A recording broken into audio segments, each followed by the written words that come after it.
China is planning on opening a new military training facility in Cuba.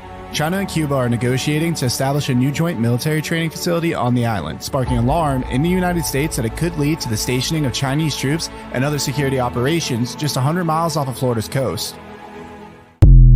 Breaking news regarding the president's son, Hunter. Hunter Biden apparently has reached a tentative deal with federal prosecutors to plead guilty to 2 minor tax crimes and admit to the facts of a gun charge under terms that would likely keep him out of jail. That's according to the Washington Post and court papers that have been filed as of today, Tuesday, June 20th, 2023. Hunter Biden, age 53, might appear in court to enter a plea on that.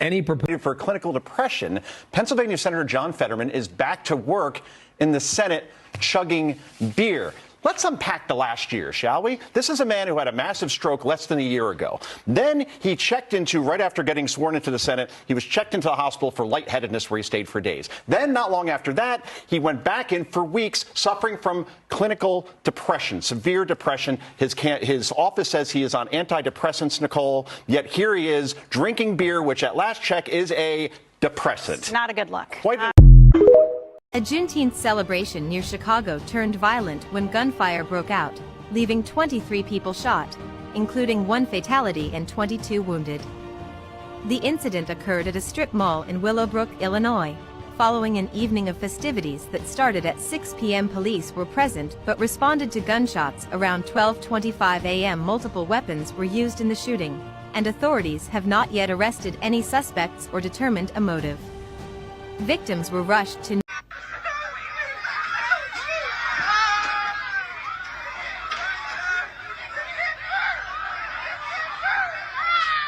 Disney's just a perfect example of how woke the culture's gotten. Now, remember back in the day when we thought of a Disney princess, we thought of this. Just leave it to me. What a gown this will be.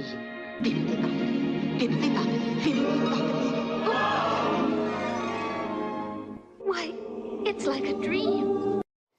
But Disney's reimagining the princess look. Disney now likes their princess with a mustache.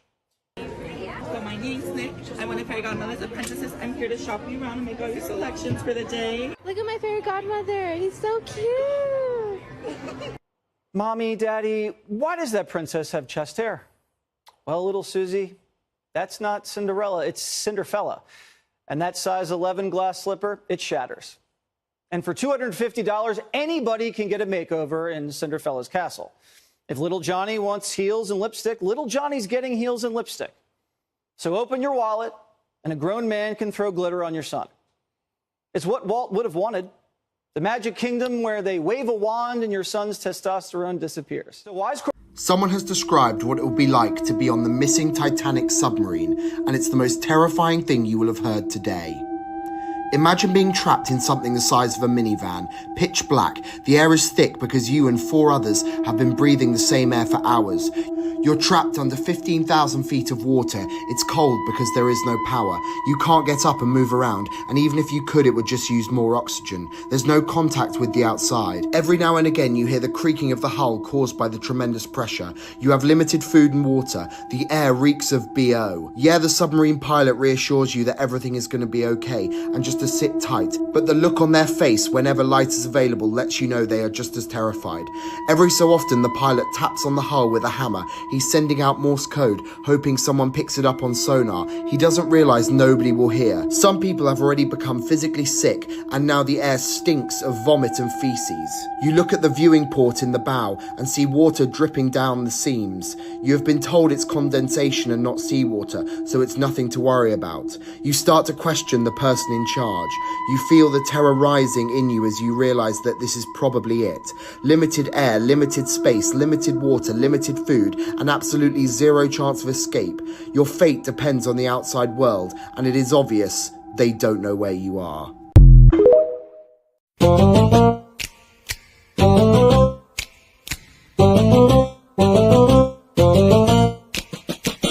They took some cash from China, then smoked crack with a miner. Joe's memories declining, the Biden family.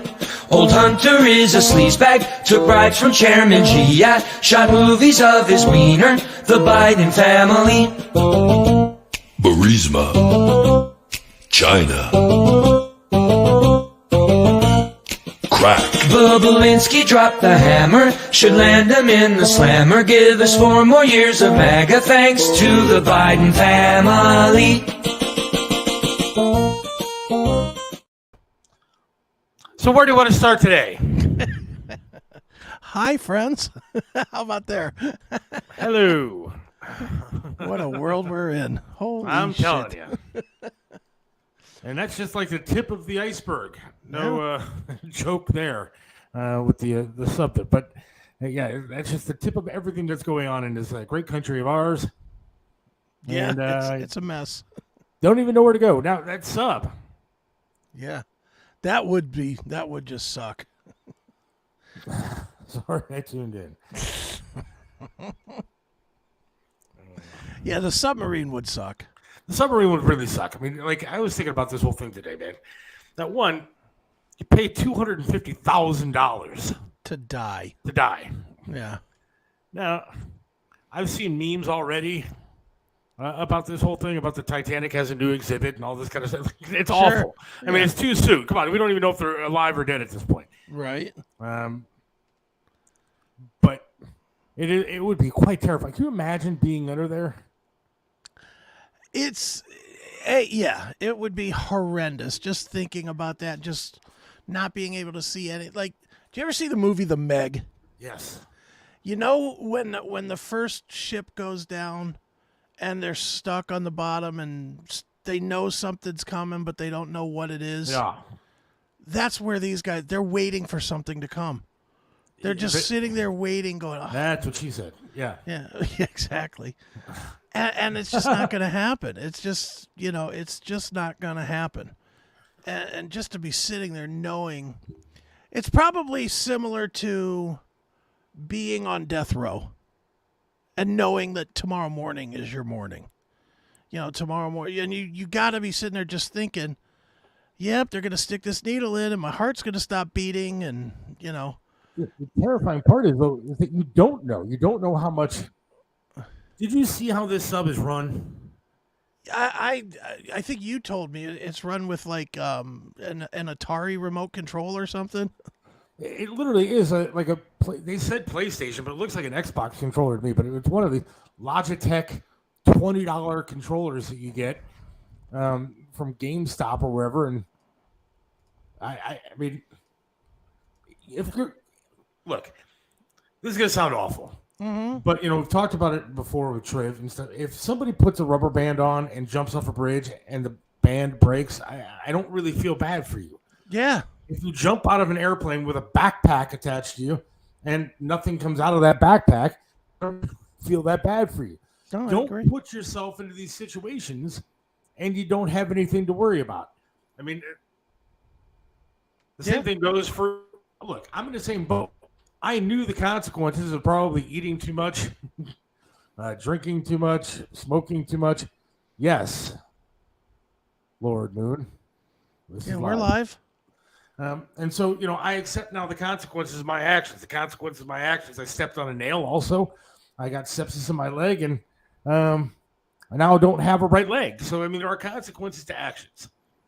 If you're going to get into a submarine that's ran by an Xbox controller with a window and you're going to go down with only so much air available to you and something bad happens to you, like you get caught on some seaweed, then I don't feel too terribly bad. I feel bad for the 19-year-old that's on board that probably was made to go with his dad. Right. And now he's fucked. But I don't necessarily feel that bad. Yeah. No, it's hard. The whole situation is horrible. I just can't. The irony to this thing is the craziest of them all. The Titanic irony. The Titanic irony of it. It's like, now that I've heard this story, I'm rethinking my whole world. I don't think it's still an airline, but if it was, I wouldn't get on a Pan Am flight anymore. I don't think I'm going to ride on a United flight anymore. What other airlines did they use in 9/11? American. I won't be flying American anymore. I think I won't be getting in a plane anymore. Planes might be not the best option. Yeah. I won't be taking the, the Pearl Harbor tour if I go to Hawaii. I won't be doing that. I just hear it and I'm just like, yeah, I don't want to, take a little cruise to see where the Edmund Fitzgerald sank. I want nothing to do with none of this stuff now. The conspiracy theory already out there. I mean, again, I said it before, I'll say it 800,000 more times. TikTok is my favorite thing known to man. Sure. But last night I was going through it and there was a video of a woman who now has a conspiracy theory that because there were billionaires on this ship, submarine, whatever you want to call it, minivan with flotation devices, whatever it is, that because there are millionaires on there, whoever was controlling this thing has now floated off somewhere and have these millionaires captive until they agree to give them so much money, and then they'll just float them up somewhere and be everybody alive and go on their separate ways. Yeah. Yeah, no, I mean, it really is. I just can't even fathom any of it, But to be honest, if you compare let's just be honest for a minute. If you compare that story about the submarine to everything else that you played, that's probably the best story. Yeah, I know. I mean, what's worse, being trapped in a submarine that's gonna, kill you, or going to Disney World to get Cinderella, dancing around trying to kiss you? Yeah, I was thinking about that, too, because I saw that on Fox the other night, and I mean, Jesus, they show a freaking fairy godmother with a mustache. It's a dude showing these kids around at least shave for the part.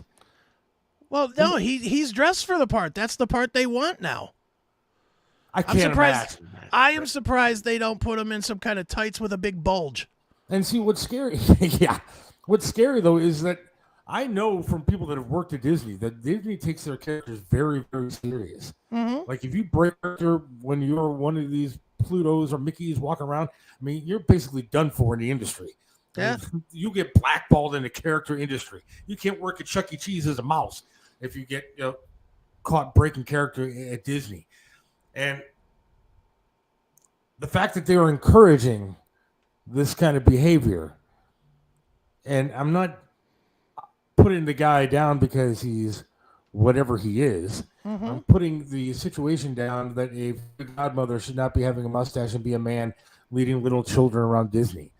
Because this is what I keep saying, and I said earlier today on an interview I did with the Lord, I said, I don't have a problem with what the hell you do. Right. What I have a problem is you're teaching our children these things. Yeah. Well, it's just like that reporter said in that story. It's like, this is Disney's now a place you can go where you can have Cinderella throwing glitter on your son. It's like, what? Right. And they showed little boys getting dressed up as little princesses and stuff. Yeah. It doesn't make any sense to me. No. Natalie, how big is a thing that is missing? I don't understand how things just disappear in the water. It's like literally the size of a minivan is what they described. Yeah. Think of how big the ocean is. Yeah. Now, but they said the other day that they have already scoured like 8,000 square miles of ocean. Okay. And haven't found this thing. Now, there's only so much. I mean, so far, I think that this little thing could float. Yeah. So obviously, it's probably sank to the bottom by now. Oh, yeah. And there's depths of the ocean that we can't get to or haven't gone to or very few people have gone to, whatever it is. Mm-hmm. And so I don't know how you're a military guy. Do you know how far down an actual military submarine can go? I'm not a water military guy. My branch of the military stayed on the ground, my friend. We didn't do the water. So I don't know. I have no idea. And so I don't think that it's really easy to just go down to the bottom of the ocean and start. And plus, this thing could have imploded by now. Yeah, I mean, it could have crushed on its way down for all we know. All right, so that's another thing I wanted to ask you. Yeah. When I was thinking about this scenario today. You're taking this trip, you're going down to see the Titanic. Mm-hmm. And all of a sudden something goes wrong. Yeah. So now you have no power in this thing. You don't know where you're going. You don't know where you're drifting. You don't know whether you're going up, down, whatever. Now, your choices are, you also know that there's only a supply of air that's going to last for so long. Mm-hmm. Do you want to sit there and know that the air is running out, you're going to die, you got to go to the bathroom, you're starving, whatever. Do you want to know and just sit there until you pass out and die? Or do you want this thing to implode on you and just go real quick? Well, for me, it'd be implode. For me, it's like, let's just get this over with. Let's not drag it out, But, that comes with the consequence, too, is if you go for it right away, then, any chance of survival goes with it, There is still a chance until your last breath is taken that somebody gets down there and finds it. God knows what they're gonna, even if they do find it, how do they get it? Do they have another sub that could pull that sub up? Like a tow truck kind of thing? Yeah. Call Charlie Kalani and have him back up into the water and rip this thing out of the ground.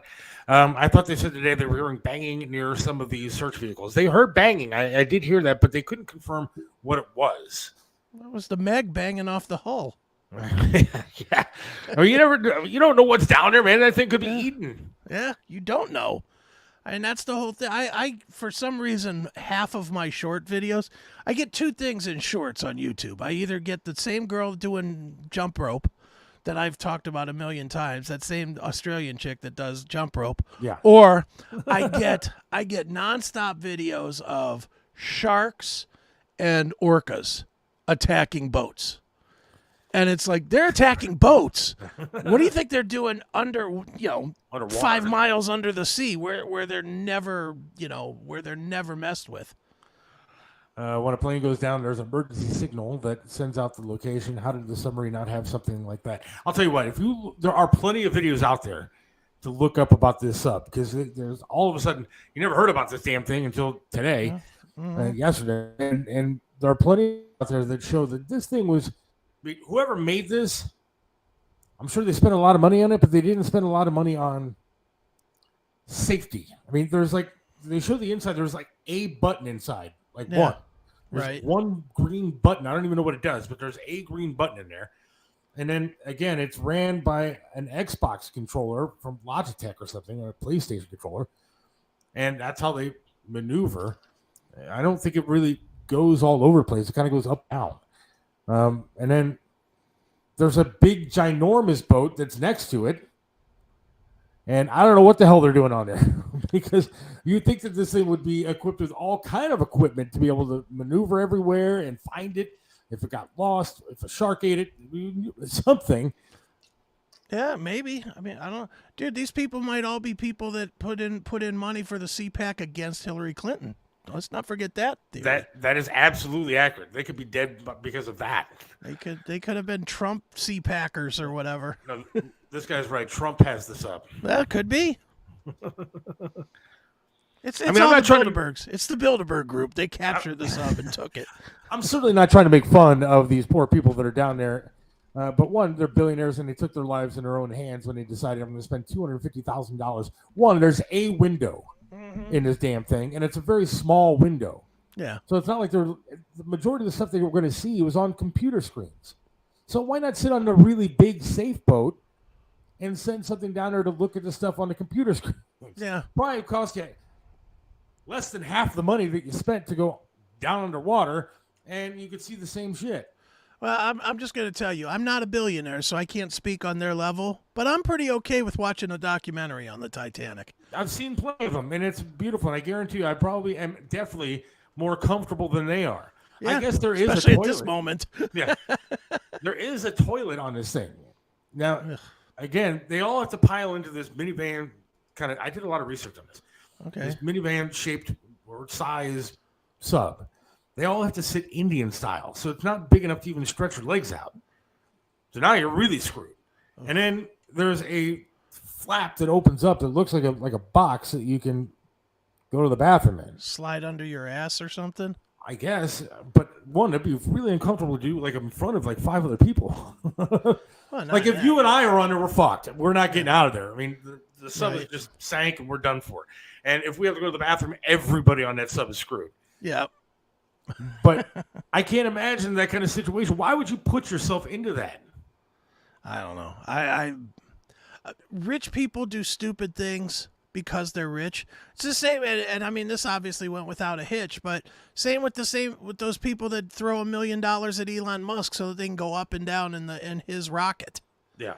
You know, and then once one of those blows up, then we're gonna supposed to be sad for those people. It's all rich people do stupid stuff. That's what they do. Yeah, I'm not a big fan of this stuff. If you put yourself in a bad situation, you kind of take the risk and you know what's going to happen. Yeah, I mean, it's hard to feel bad for anybody that does something stupid. You know, truth be told, if you got beat up at Disney World on Juneteenth, that's your own fault for being stupid and being there. Now, have you put yourself into bad situations like that? Other than, of course, arrested or military. Military, I guess, you know, but I was 18. I was crazy at that point. I wasn't, I didn't have any life experience to compare it to, so death wasn't a fear. But now, if I had spent 25, 30 years amassing $1 billion, there's no way am I going to risk that on some stupid-ass submarine so that I can have a picture of me, 6 miles under the water or something. It's dumb. Rich people have absolutely no dangers to worry about, so they do dumb shit like this to defy It's true. that. It's true. Well, obviously they had something to worry about. They're not making it back up. But they didn't worry about that. It's the same reason the people sunk on the Titanic. It's the exact same reason, because there's no chance nothing could happen. We've taken every precaution. We're wealthy. We're rich. That's the same. I hate to put the two Titanics together, but these are the exact same people that went down on the Titanic. Look, just that's not 100 entirely years later. true. That's not entirely true. When they had on the Titanic, they had plenty of lower class people that were on like the lower levels of that ship, and those people pretty much died, but because they weren't the first ones to get on those boats. But there was a lot of lower class people on those big ships traveling across the seas. But one thing that somebody said to me today was, "This is something to think about. What if it was the soul dead Titanic saying, 'Hey, you want to come down there and see us? You're going to stay with us.'" Could be. That's every bit as believable as the owners of this billionaire operation ran it with a joystick. I'm not going on anything like that, or even a cruise. Too many people die or go missing on them as well. That is true. I mean, not a whole lot of people. More than you think disappear on cruises. Just just get thrown overboard or whatever. They were at the bottom, those who made the whites more comfortable. Oh, Jesus. All right, there was a lot of violence on Juneteenth. I can't believe it. Do you want to hear some commentary? Oh, I most certainly do. All right, we're going to listen to some commentary real quick on Juneteenth violence.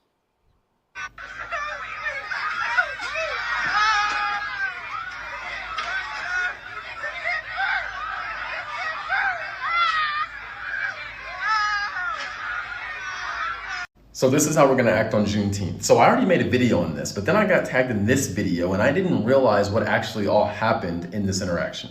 And for everyone who's talking about black excellence, black pride, black this, black that, these are black children that are acting like this. Why are we just acting like it's not happening? They broke in, partially destroyed the restaurant, were throwing stuff at the employees, ripped the cash register out from the counter, took it outside, broke it, stole all the money. This is not okay. This is disgusting. This is going to damage that community. Do you think these employees are going to want to come back to work, right? If this happens enough, that McDonald's will close down. If this continues to happen and it happens enough, that McDonald's will close down, right? That McDonald's feeds a lot of people food, coffee, all types of stuff. Keep doing this, and then the opportunity for Black Americans in these areas is going to disappear. Every single one of these children need to be punished. There needs to be a standard set that this is not acceptable, rather than, well, let's just clean up and move on. No, something needs to happen. Those employees should not have had to deal with this. They were literally, you can watch them, they were scared. This behavior needs to be called out. Again, it needs to be called out. Juneteenth is supposed to be a day where we're celebrating, and instead these children are looting and destroying a McDonald's. Again, I don't know how else to say this. This is a problem and we need to put a stop to it. And if you want better for the Black community, this needs to stop. And we need to hold ourselves accountable. He's not wrong. He's not right. There's another. I meant to send it to you, and now I don't even know where it is. There's a side-by-side meme or video of this Juneteenth McDonald's versus a McDonald's in Ukraine, and there's nothing bad going on in the war zone. Everybody's behaving in the McDonald's. So we're going to act like white people don't rob, rape, and kill on July 4th. Stop it, guys. Look, I'm not... One, if it was July 4th and I had those videos of white people robbing, raping, and doing whatever you want to talk about, I would absolutely play those videos. Absolutely. The point is that I was playing a black gentleman talking about what happened on Juneteenth. The unfortunate part is it doesn't just happen on Juneteenth. Chicago's a war zone to begin with. Yeah. And whether it's the black community or whoever, people are getting shot on a regular basis there. And this kind of stuff is happening all over the country. In neighborhoods that it shouldn't be happening in. San Francisco, they're robbing stores every single day. Yeah. Let's call it what it really is. What Juneteenth is to celebrate the de-animalization of black people to American citizens. Correct? If Correct. you really break it down to the harshest slavery. level. And what was slavery was just the animalization of black people Treating as people less than human. Yes. So Juneteenth is the date that we celebrate the de-animalization of black people and allegedly are considering black people to be people. That's what it's supposed to do, correct? Correct. That video that you just showed there of McDonald's, if you threw a bunch of wild monkeys into a McDonald's from a zoo, I don't think they would act as ridiculous as that. Do you? Look, it's unacceptable behavior, like that guy said. And I don't care what color you are. Me either. The point is that gentleman was calling out his own community for the way that people were acting on a holiday that should be celebrated. Yeah. On a holiday that's supposed to be, being celebrated towards the black community. Right. I mean, I don't understand. What more do you want? And the truth be told, we should we, white people, Spanish people, Asian people, Swedish people, I don't care what nationality you are, everybody should be calling that out. And the reason it doesn't happen is because if you do just like me and you are doing right now, you instantly add an is to the back end of your name. There are, without a doubt, people sitting there thinking that we are racist. Of course they are. I guarantee you, Lord Moon asking where I'm going with this, it's because he's looking for the opening to say that's a racist take. And again, I don't know that. I mean, he listens to the CMS, so he's certainly heard worse. But but what I'm saying is, society should be able to call out idiots as idiots. I will absolutely call out a white guy being an idiot.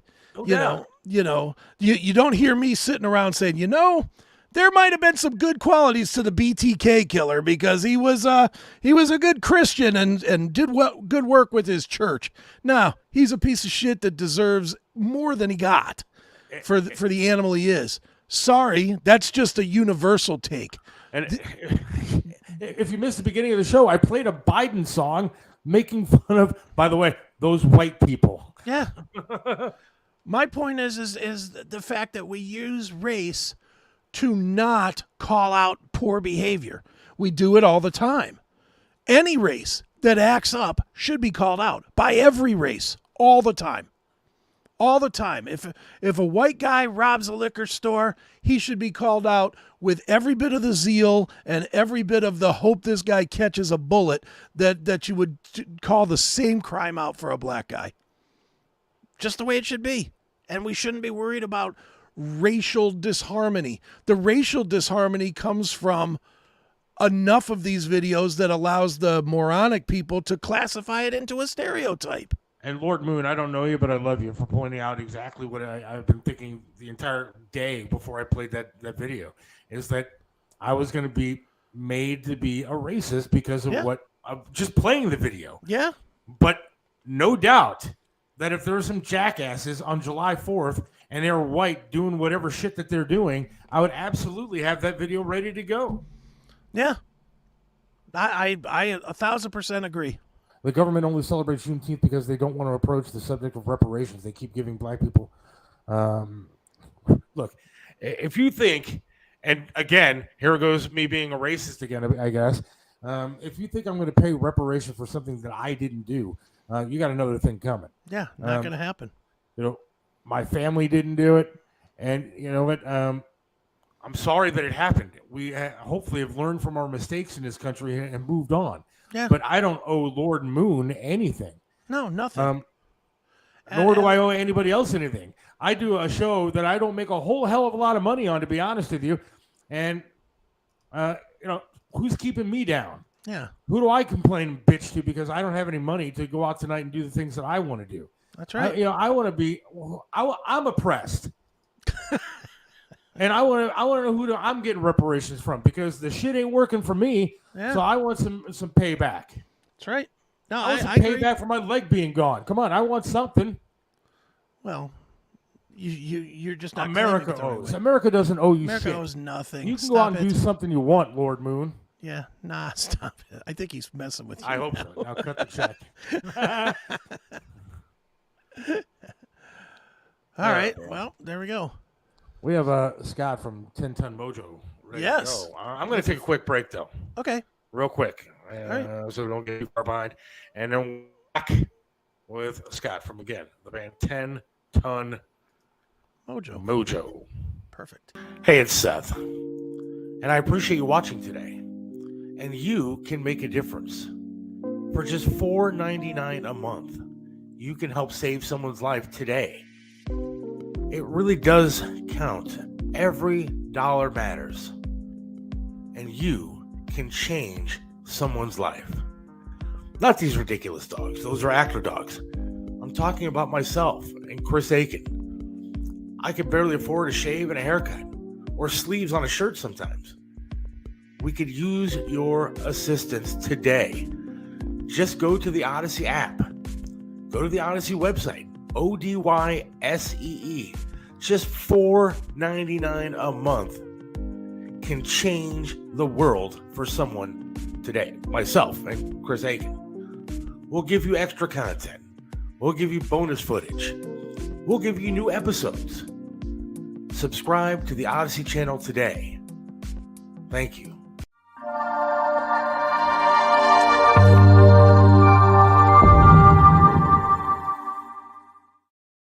Hey everybody, it's Don Dockin. When I'm feeling nostalgic, I always go to Pinball PA. You gotta go check it out. It's a lot of fun. Stop what you're doing and start making memories at Pinball PA, located at 2284 Broadhead Road, Suite 10B in Aliquippa, Pennsylvania. We have over 420 video games and pinball machines to play, and all games are set to free play, so no quarters or tokens are needed. Pinball PA is open 6 days a week, and is the best and most affordable entertainment spot in all of Western Pennsylvania. Check out our website at www.pinballpa.com for more details. Come visit Pinball PA today. Initials up.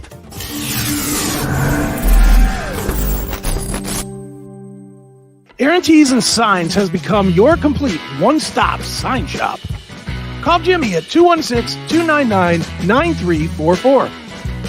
Their friendly and professional staff can and will help you build your company brand and identity from start to finish. One stop means you get a complete package from one location. Custom logo design, vehicle graphics, banners, t-shirts, storefront marquees, and so much more. Aaron Tees and Signs, 4883 Turney Road. Call us at 216-299-9344.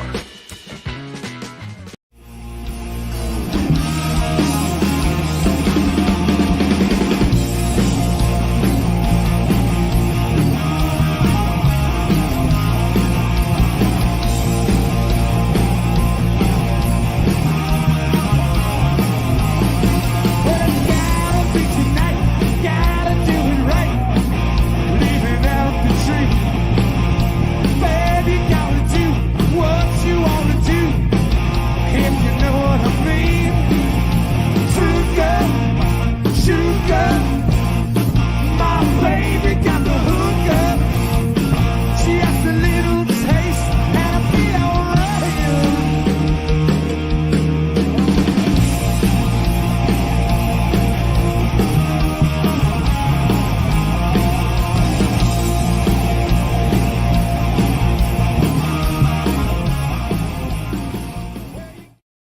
And we are right back here on the Seth Williams Show. And there's Seth. There he is, I think. Yes. All right. And hey. That, of course, was the band 10 Ton Mojo for the new music moment.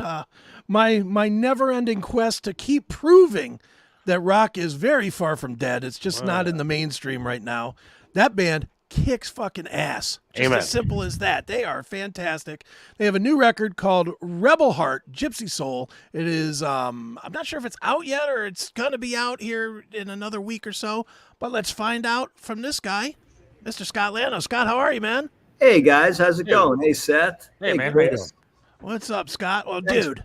Thanks for letting me stop by, man. I appreciate it. Absolutely. Well, before we even get into it, how about answering the question? Is it out or is it coming out? It is coming out. It comes out across all the digital streaming platforms on June 30th. Anywhere you listen to or grab your music or stream your music, you can find it.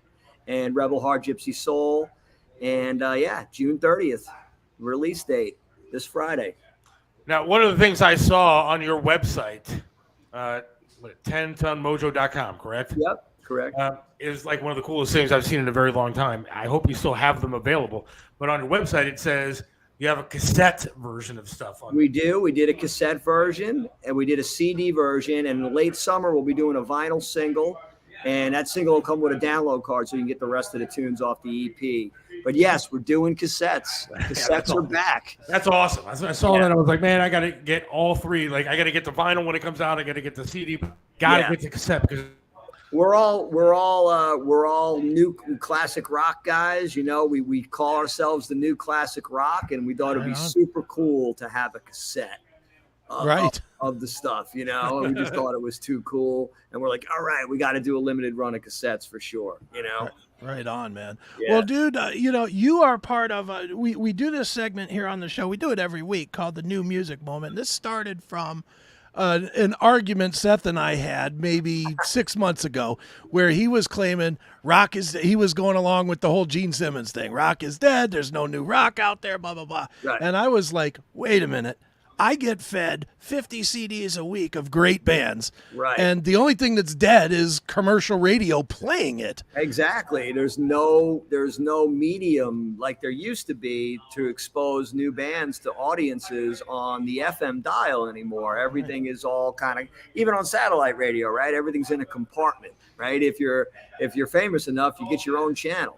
Right. So it's really kind of rock and roll is back to where it started, underground. You got to go out there, you got to find it, and you know, if you dig it, you got to support it because absolutely, you know, it's that kind of a thing right now.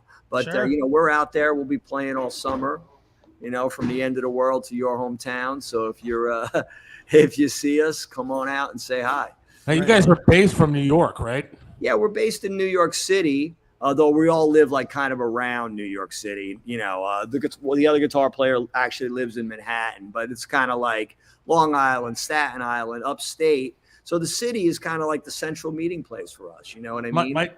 My daughter's actually flying into Manhattan on Friday. Oh, it's nice. her first time ever going to New York. She's only 16 years old, and I'm terrified. Are the streets okay in New York now? What's going on? It was really bad after the pandemic. I mean, it was the Wild West. It is way better. I am happy to report. Good. Things are finally getting back to normal. Cool. You know, but it took a minute. Obviously, I know we all experienced it, you know, but right after the pandemic, things were a little chaotic, but things are way better now. That's good, man. Well, dude, let's dig into 10 Ton Mojo because I'm imagining a lot of people are hearing about your band for the first time. So why don't we start with just a little history of the band, man? How long have you been together? You know, how long has this lineup been together and how is it developing? I mean, the band's been together almost a decade. This particular lineup's been together about 5 years. We started out as all guys in different bands in the New York City scene, session musicians, guys in the biz. We came together, we started to do some stuff, and we thought we'd be like more of like, a blues-based, almost kind of a coffee shop band with maybe some acoustic stuff. But as we started to write tunes, it started to take on a life of its own. All of a sudden, we had like this almost little bit of a Southern rock sound. Right. It wasn't even really talked about. It just kind of happened based on our influences. And the band just kind of grew from there. we started attracting some of the better players in town, and we've got like the current lineup that we have now. That brought the attention of the local music scene. We were able to pack rooms and eventually get ourselves on Curtain Call Records and become more of a national act. We've been out to LA a bunch of times. We play around as much as we can. A bunch of festivals last year, the Easy Rider Festival. And this record is kind of the culmination of the last 3 years of the band dealing with the friggin' pandemic, which shut us down for a long time. And, and just writing these tunes and working together. We kind of pivoted to being in the studio and coming up with the best stuff we can. And this EP is a reflection of that. Right on, man. And you worked with one of my absolute heroes, and that being Max Norman. That guy is, and for people that don't know, any of the good Ozzy albums, little record by Megadeth, Rust in Peace. You might have heard of that one. Considering most thrash metal people think it's either one or two of the greatest of all time. And Max is an unbelievable producer. Yeah, he really is. And what's interesting to me, at least I've interviewed Max a few times now, and his stories are so different than anybody else. And I'll tell you why, and you tell me if this meets what you guys met with. When I talked to Max, he talked about how he doesn't only listen to what you guys are doing, but he kind of watches what's going on in the studio. And sometimes he can tell that you're too far, the drums are too far away from the guitar players or too far away from the mics or whatever, to where it doesn't sync perfectly. Did he do that kind of stuff with you guys? Absolutely, he did. And he's got like a sixth sense for that kind of stuff. He's got an amazing set of ears, and he's definitely like a roll your sleeves up, kind of get your hands dirty kind of producer, where he's in there saying stuff like that. Move the amp, move the drum kit. Let's try a different mic. Let's try a different part. Sometimes as a band, he throws us like a wild curveball, and we got to be able to hit the curve, if you know what I'm saying. You know what I'm saying? And so it was really an amazing experience working with Max Norman. I can't even tell you. Talk about School of Rock. That was real life School of Rock stuff right there, working with that guy. Now, I know you guys also did some stuff with like Kicks, Enough's Enough, Molly Hatchet. Who are some of the like bands you like doing tours with or doing gigs with? We love playing with Kicks. We've played with John 5 solo. We loved playing with him. We love playing with Enough's Enough. They were great guys. I would have to say Kicks is one of our favorite bands to play with. They just stopped though. They just retired. They just did Monsters of Rock Cruise, and it's going to be their last thing. So a guy named Ronnie Youngkins, who was the guitar player in Kicks for a lot of years, he's down in Virginia, which isn't far from us, and we'll get together with him and we'll do some stuff with his solo band sometimes, and that's a lot of fun as well. Right on. Well, dude, talk a little bit about Rebel Heart Gypsy Soul. Four killer tunes. Kind of each one has its own identity, which I like personally, because I think if you would have done 4 songs that all sound the same, well, it gives a false impression of what you do. This definitely does like kind of like the one loop roller coaster type thing, where you get all 4 kind of styles that you guys do in one little EP. Is that accurate? That is completely accurate. That is exactly what the EP is. It reflects all of our influences as a band, everything that everybody brings in. It's got all the different sounds that we like, with the exception of a ballad, which we didn't feel like including on such a short record. Sure. But it's got, you nailed it. That's exactly what's going on with that record. The first single looks like it's going to be Easy Come, Easy Go. Okay. And, like I said earlier, that record's a product of those weird pandemic years where we pivoted and went back into the studio because we couldn't get out and play. We did some streaming stuff, but I know you probably seen a lot of the different streaming stuff. It was either great or you couldn't watch it. You know what I mean? Right. So we were real careful with what we did there. But yeah, that's what the record is. And you're right, man. Those are our influences right out in the open there. You got a little bit of the AC/DC, you got some of the Southern rock, and you've got a little bit of like the Zeppelin groove stuff going on with a little something. And those are the bands that we love, and that kind of comes out, Like I said, we never talk about it. It just kind of happens when we get in the room, Mm-hmm. Now, you guys play Viper Room and stuff like that, but you also mentioned playing some of these festivals. I personally, again, argue with Chris. I think these festivals are killing rock music because I want to see more local bands, more rock bands playing some places in England. I have to go to spend $300 for a ticket to go see 18,000 bands in Columbus. Yeah, I mean, yeah, I know exactly what you're saying. And even if all 18,000 bands are great, you get fatigued at a certain point through the festival. We were talking about that the other day, but we were kind of talking about it more on a business level because you got your tour support and your tour money. You want to get up in front of as many people as you can. So what a lot of bands say, well, gee, I'll jump on this festival because I can play in front of 5,000 rather than 500. But I think what Seth is saying is he wants to see those, the headliner, the opener. They come, they play a medium-sized venue. It's a kick-ass night out. You're not there for fucking 18 hours. You know what I mean? And it's still a great night of entertainment and a great night of music. I think we can get back there.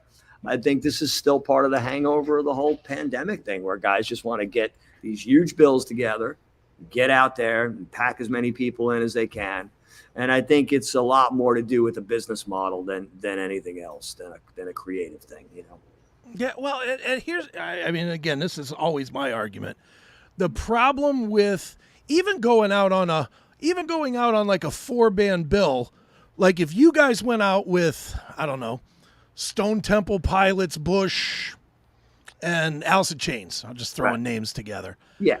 You're going to play at 6. You're not going to, and nobody's going to be there because everybody's getting out of work. And by the time they get out of work, throw something down their face to eat and take a quick shower, change clothes, they're missing you. So that doesn't do you any good. Exactly.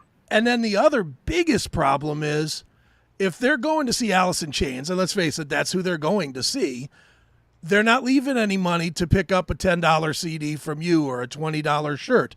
They're going to buy the Alice in Chains $85 hoodie or whatever, and it just doesn't help you. Well, for a lot of young bands, they'll take the chance and do that. And then later on, follow that up with another tour where you're more the band and you can get that apart, so it's like ladder climbing, one rung at a time and you try to get to the top, No, you're right. The other piece to that though is, and I'm 54 years old, so I'm a little bit older than pretty much everybody, but being of that age, I grew up in the age where whoever the major band was, they took out the bands. Half my collection is from seeing bands that I didn't know prior to seeing them. Right. And that day is done. I think that day is done. Yeah. And it sucks. So you just got to use what tools you have. And we use social media. We got to thank you guys for having us on. We can get the word out a little bit and just use that until we're in a position where we know we can pack these rooms and we'll just go out and do it on our own, What do you think about the streaming? What do you think about streaming and buying CDs and streaming one song at a time? Wouldn't it be better if people just spent their money and went out and bought stuff as they're trying to get it on YouTube or whatever they do? Absolutely. I think the music industry made a big mistake, 25, 30 years ago by giving away their product. You should be able to download a single. And if you want the CD, get up, get in the car, drive to the record store and buy the record. That's the product. And that was the product. Now the product is more of a, like you said, a download. It's kind of a whole different experience. Part of the reason of doing the cassette, right? And later on, we're going to put out a vinyl single of Easy Come, Easy Go, is you can hold something in your hand, right? You can read it. You can look at the pictures. I know we've all experienced that as fans, and I feel like that's missing a little bit right now. No, it definitely is. And the hardest part to teach people with the way the model is that music has value. It's when I bought albums, when I went to a store and I bought an album or a CD or whatever it was, man, half of that for that whole day was done. Because for me, it was, I'm analyzing every word, every name. Oh, here's the guy from Accept. He also worked with Ozzy, or, it was an event. Now it's hard to remember the photo on Spotify that tells you what it is. Right, You know, there's just there's no connection anymore. Yeah, the substance is missing. You know, I was backstage at the Beacon Theater a while back talking to a producer. It wasn't Max, it was somebody else. And he said, you know, we used to put these singles out. We used to say to ourselves, does this single have legs? In other words, 6 months from now, will it still be in the top 40? Okay, that conversation doesn't exist anymore. They want something that's good this week, and then next week they want something else. And if you think about a band like Aerosmith, right? Their first record comes out, Dream On is on it, but Dream On doesn't really become a hit until after Walk This Way comes out, and then people discover the new music. The older releases, and it becomes like the new thing. I don't see that happening for bands now anymore. No. It's once you release something, people digest it, they want the next thing. And if they don't digest it, then your band's over. Right.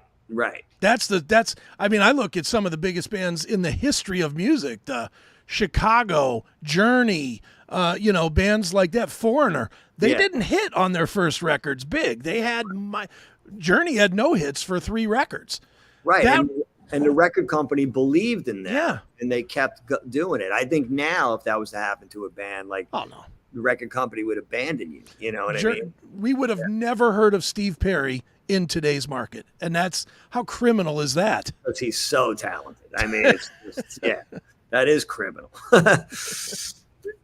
He's an amazing singer. Amazing. You know, I'm a huge fan. Absolutely. So what's next? You guys have a tour or anything like that coming up? We're not going out on the road until late summer. We're still putting the dates together. We have our big record release party here at the Gramercy Theater in New York City. We're hoping it's going to be sold out. It's selling great. That's on July 15th. And we're just doing some local stuff. We'll be up in Boston hopefully this summer, down in Philly, down in Florida, up and down the East Coast. And then hopefully we find ourselves out in California and on the West Coast in the late summer, early fall. Or Cleveland would be nice. Or Columbus, Ohio. No, we hate Columbus. I'll tell you why we hate Columbus. I think 10 Ton Mojo played Scully's once in Columbus. Okay. Yeah. No Scully's. Here's why Cleveland hates Columbus for a music standpoint. Columbus has one of the big festivals. What is it called now? Sonic Temple. Sonic Temple. One of the big. In fact, we have 2 of them because we have Incarnation as well, which is another 2 big giant festivals. The problem is all of the bands that play those 2 festivals have to sign that agreement saying that they won't play within a couple 100 miles for 120 days. So you can't tack on any shows. None. Yeah. And we get nothing. The closest they come is like Detroit, which is like a 3+ hour drive, and that's like so. What used to be a hub of rock and roll here is now a ghost town. You know, it's crazy. Yeah. What's the venue in Cleveland currently? Is it Agora Ballroom? There's tons of it. There's the Odeon. There's the Agora. There's the Jacobs Pavilion. There's the Rocket Mortgage Fieldhouse, which is the old Gund Arena. The Wolstein Center. Blossom Music Center. There's tons of venues. Yeah. There's not tons of bands playing these tons of venues because they all play in Columbus. What they should do is take one of those festivals and move it to Cleveland. Leave one in Columbus, one in Cleveland. You know. You know what though? I agree with you. I think it's because Columbus is in the center of the state. So the people from Cleveland will drive down. The people from Cincinnati will drive up. Right. You know, if you move it to Cleveland, you cut off Cincinnati. If you move it to Cincinnati, you cut off Cleveland. It's that kind of believe me, these guys know what they're doing with their fancy. Oh yeah, pockets. No doubt. No doubt. They did. But we were lucky enough to get the Poison, Motley Crue, Def Leppard 45th Goodbye Tour. So we got that one released. Yeah. That's always fun. Yeah. No doubt. I love it. Well, dude, after the record comes out, like you said, you're gonna do some shows and then you're gonna try and head out to LA. What is the end goal with LA to try and find a bigger deal or a big tour or a package tour or something? Sure, all of that stuff. Yeah, But we also like to get out there and play because people know us there. You know, we're a known entity in Los Angeles, so it's a great place for us to visit and play. Right you on, know, man. even though it's very far away from where we are, somehow we've got a following there, and we could go there, hit the Viper Room, and have a great show. Right on, man. Yeah, man. Well, dude, obviously, man, 10 Ton Mojo, new EP, getting ready to drop. Where should we send people to keep up with you guys and keep tour dates and buy merch and all that stuff? One-stop shop, www.tentonmojo.com. It's got all the links to all the social media, to the Bandcamp, to the T-shirts, to the CD, to the singles, to the cassettes. So stop on by our website, walk around, and help yourself to whatever you might like. Can I make one complaint? I'm just going to complain one thing about you because I love you. I love the music. It's fucking fantastic. Yeah. But I looked at the shirts, and you don't make anything big enough for fat guys like me. All right? Hey, man. Send us in Cleveland, we eat a little bit. Yeah. Brats. Yeah. Fried bologna sandwiches. Absolutely. Yeah. Well, send me an email. Send us an email. Let us know your size. We'll figure it out. We'll get some out to you guys. I appreciate it, man. You Yeah, guys Very rock. good. So.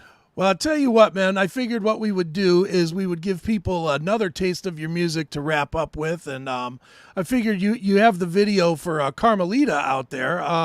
Tell us a little bit about this video and this song to wrap this up. Cool. Carmelita is a song about a kind of a fictional love affair between a guy who has to go to Mexico to meet his girlfriend. It came up just kind of as like a storytelling kind of song, and we just kind of rolled with it. The fictional girl's name is Carmelita, and that's how we came up with it. Also, Linda Ronstadt did a song called Carmelita years ago. We kind of borrowed it from there, I gotta say. We were like, oh, we love that name. That's perfect for the lyric. And it came together, and it's just a song about being in love and you know, making a traveling to meet your girl, you know? Excellent. Well, one more time, 10 Ton Mojo out there now, or out there June 30th with the new release. There is music out there now for you to check out. And we will check out Carmelita right now. And Scott, thanks so much for joining us here on the Seth Williams Show. Thanks so much for having me, man. I had a blast. Take Appreciate care. it. All right. Peace. Later. Peace.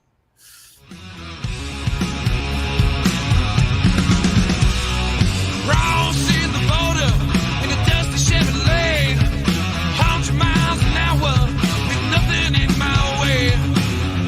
Through the sunset and through her face and eye, I've been looking for my baby, been looking for my eye, yeah, yeah.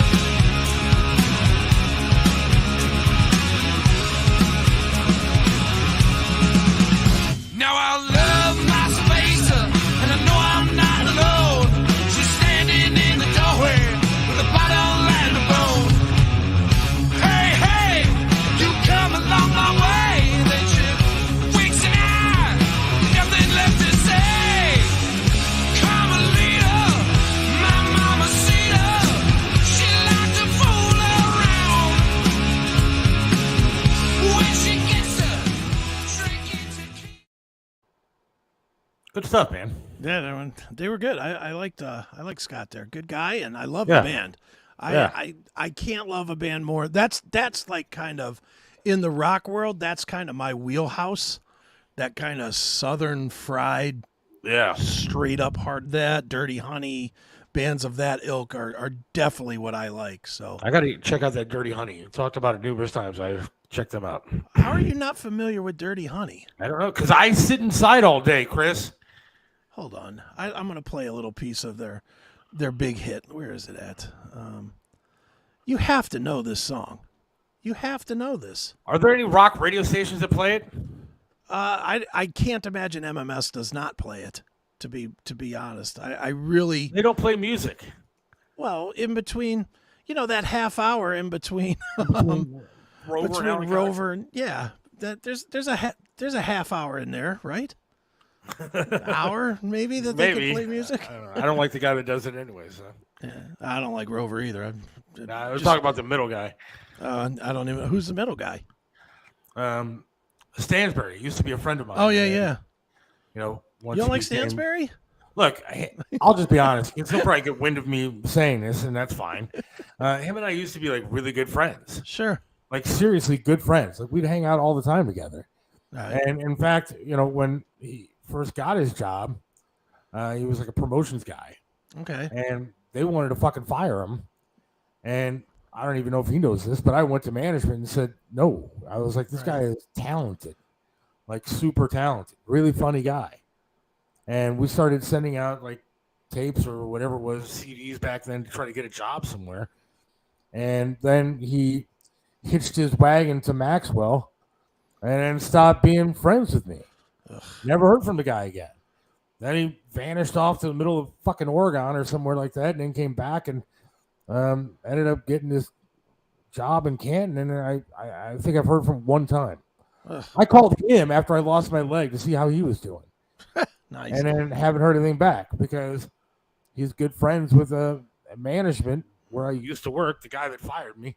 Right. And so I guess he doesn't care to speak to me anymore, which sucks because, again, I thought we were like really good friends. And so that is weird.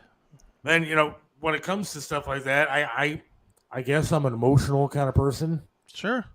And so I can't listen to people like that. I can't listen to people that think are fake. Well, I hear you there. I mean, I don't know. He's always been nice to me. I hooked him up at Pinball PA 6 months ago or whatever. Him and look, I'm not telling you he's not. Corey. He may be a good guy, and I thought he was a good guy back in the day.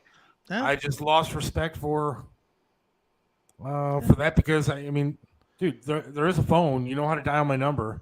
Mm-hmm. You know, in fact, he went out for the Triv job, and we were getting along great then. Right. When I had 2 legs and stuff, I thought, I was like, in fact, I went to management and said he should get the job. I said it should be him because I thought that him and I would get along really well, and I thought we would do a great show together. Right. So I was really kind of hurt and insulted that it ended the way that it did. Well, maybe you thought you lost your personality with your leg. Maybe that's what it was. Maybe, but dude, I don't have time for that kind of stuff. I want somebody that's going to be my friend and actually be my friend. I hear you. And, that may be why I haven't succeeded the way that I should have in this radio business, because I actually care. And the people that are in the business don't give a fuck. No, they don't. They don't care. It's a tough road. It's a scumbag business, that's for sure. Yeah. All right, here's Dirty Honey, who you've never heard, I guess. Maybe I have. If you haven't heard this song, I'll be stunned, because this song was definitely all over the place for the last 2 or 3 years. So let me pull this up here. Here we go. This is When I'm Gone, Dirty Honey.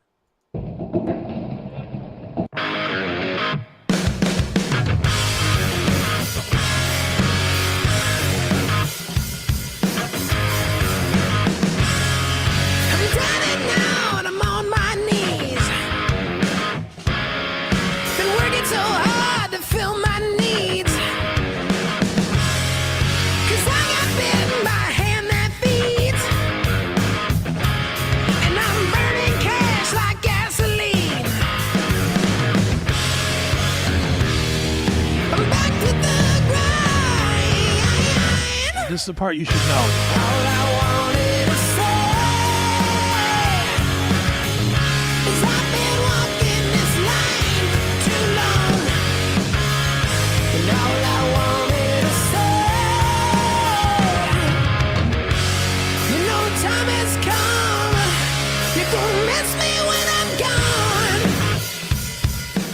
Anything? I mean, it maybe sounds familiar. When did this come out? 21, maybe 20 or 21. I don't know, man. That's a bunch of years I've been wrapped up in that talk radio where I just all I listen to is Fox News and politics. So maybe I missed it. No, it could have. I like it. They're fantastic, man. They're really, really good. But I mean, they've done major touring too. They toured with. First time I saw them, they were with Slash. They were opening for Slash. And was it last summer or the summer before? Whenever Black Crowes played at Blossom, they were the opening band. They kind of have that feel. They should be playing with them. Yeah. Yeah. I mean, they're a legitimate band. I like that. That was good. They're definitely a legitimate band. I'm gonna have to check their stuff out more. Unlike what Lord says here, that song's kind of lame. Sorry, it's not. Sorry, it can't all be Exodus there, Lord. It's like, dude, no matter what music you play, someone hates it. It's like if I play that, it's too weak, and then if I play something heavy, it's too heavy, and if I play something light, then I'm a sellout. Blah blah blah blah blah. Yeah, he's probably right on the nose. Triv wouldn't allow you to listen to that. course, Triv wanted like Sinatra type stuff. Yeah, he liked the one thing that I got him into is the whistle song from Flo Rida. Flo Rida, nice. But yeah, there's plenty of those kinds of bands out there, and 10 Ton Mojo is one of the. I mean, don't you think 10 Ton Mojo sounds in a similar vein? Oh yeah, without a doubt. No, I like their stuff. I've been listening to them since we said we're gonna have them on. I've been checking out the stuff on YouTube, and right. Yeah, it's pretty damn good. Yeah, and I thought he was cool too. Yeah, he was great. I wonder if he must work in one of them places that provides backline or something for bars. Because, man, there was a lot of equipment in that room he was sitting in. I was like, man, that's a lot of equipment for one little band. I turned on one of the videos last night for Heather, my wife, while we were driving home, and I realized that he's like a video with his shirt all unbuttoned, so his chest is all hanging out, long hair flowing all over the place. I was like, all right, we're going to go to another video here that's not like this, and I'll show you something else. Yeah, you're liking this band a little too much. Yeah, please. I'm glad they're not coming to Cleveland anytime soon. That's too funny. But yeah, good band. I enjoyed talking to those guys. Very, very fun. See, that's fine. You don't have to listen. And my wife is checking in. Sounds like kids. See, this is always my thing with any music. And I get beat up on this all the time because I like all kinds of music.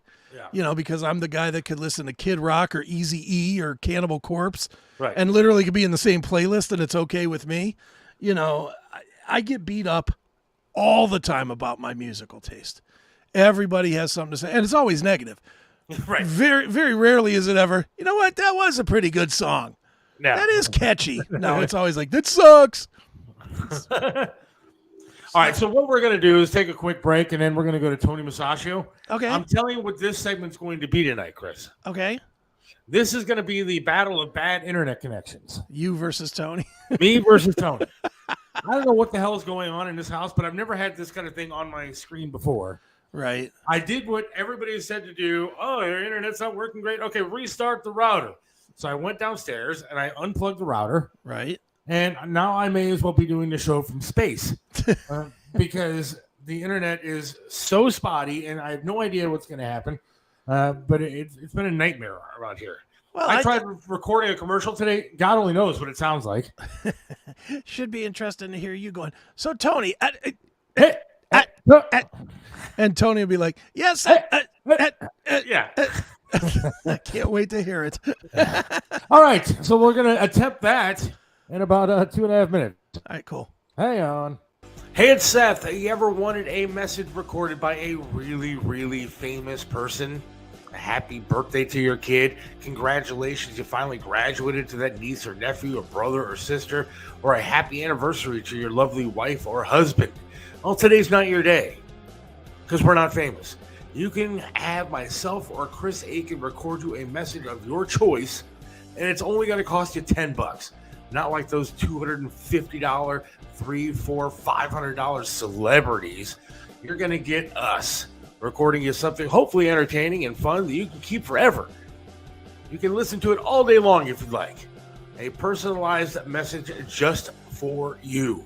All you got to do is download the Cameo app or go to cameo.com, cameo.com.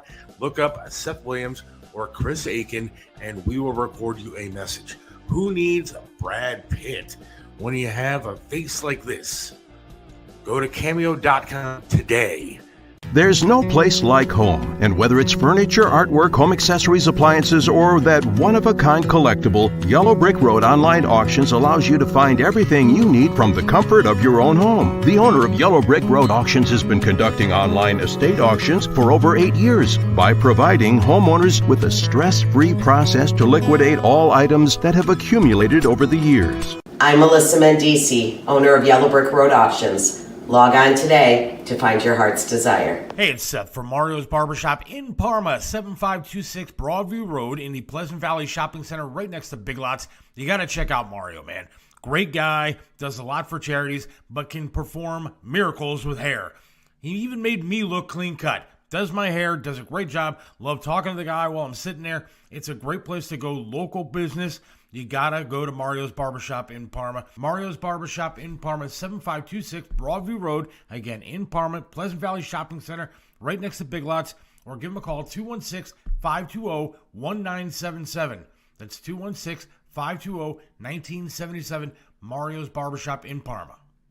Trust Joe's Lakewood Computer at 14035 Madison in Lakewood. They have over 30 years of professional service handling laptop and desktop repair services, virus removal, and data migration, and much more. You can trust them with hardware updates to your computer's memory and hard drive. Call 216-651-3880. Whether you need a simple Windows install or you're interested in the latest computers for gaming, call Joe's Lakewood Computer at 216-651-3880. This is Tim Elkhorn, radio voice of the Cleveland Cavaliers for attorney Will Spiegelberg. Will Spiegelberg is not only a name you know, he's someone you can trust as your attorney no matter the circumstance. Will Spiegelberg is an attorney you can always count on. Will Spiegelberg is the attorney you should contact for all your legal work. When you need an attorney, call Will Spiegelberg at 216-233-4240. Attorney Will Spiegelberg, a great teammate. 216-233-4240. It's a pleasure to be here and to introduce my friend, Congressman Boyle Bile.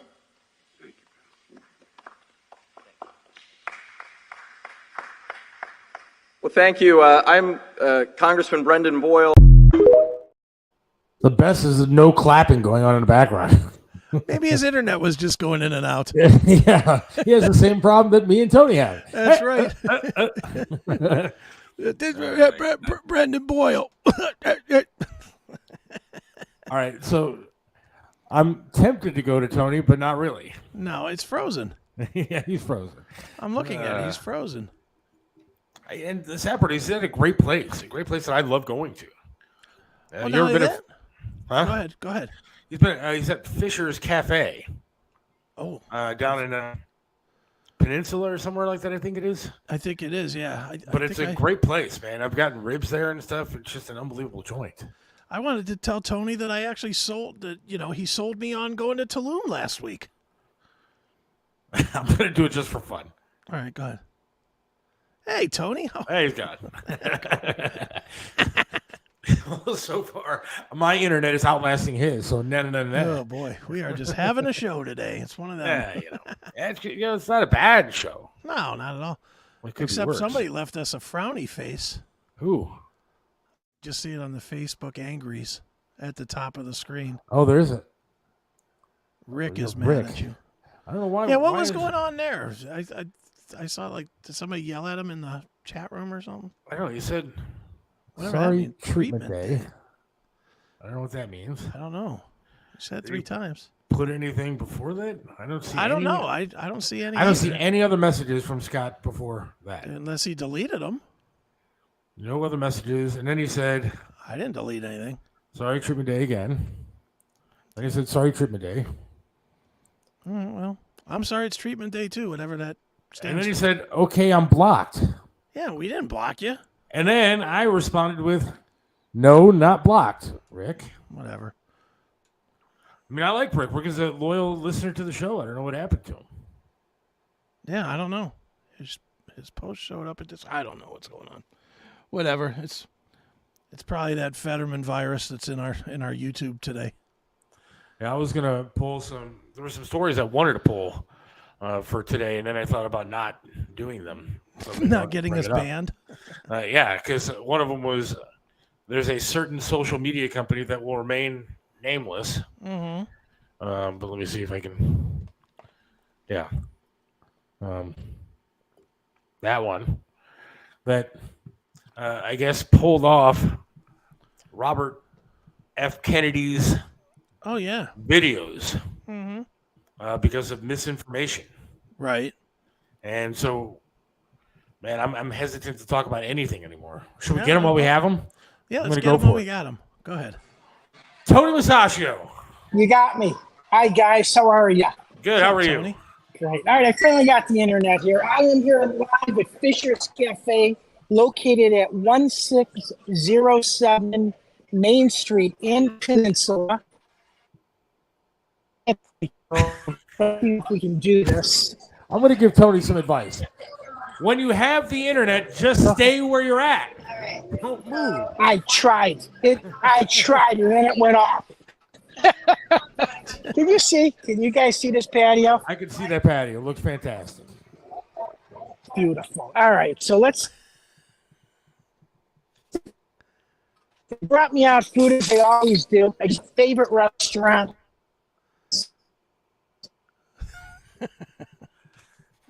Nope, you're gone, Tony. It's almost entertaining though. I'm gonna post the video's got to go somewhere. We can do it like. Can you hear me? Wait. Kinda. I don't know. Maybe Tony. Could be Tony. Tony. I'm convinced somebody beat the shit out of Tony and took his camera. Can you hear me?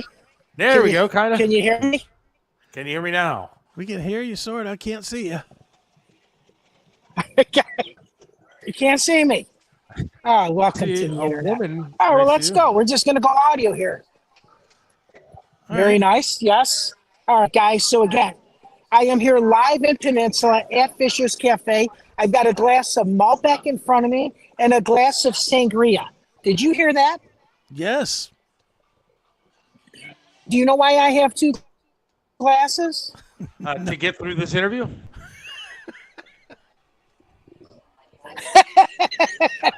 That, and I have two hands. Anyways, I got to tell you, they got a great burger here. They've got a great taco salad.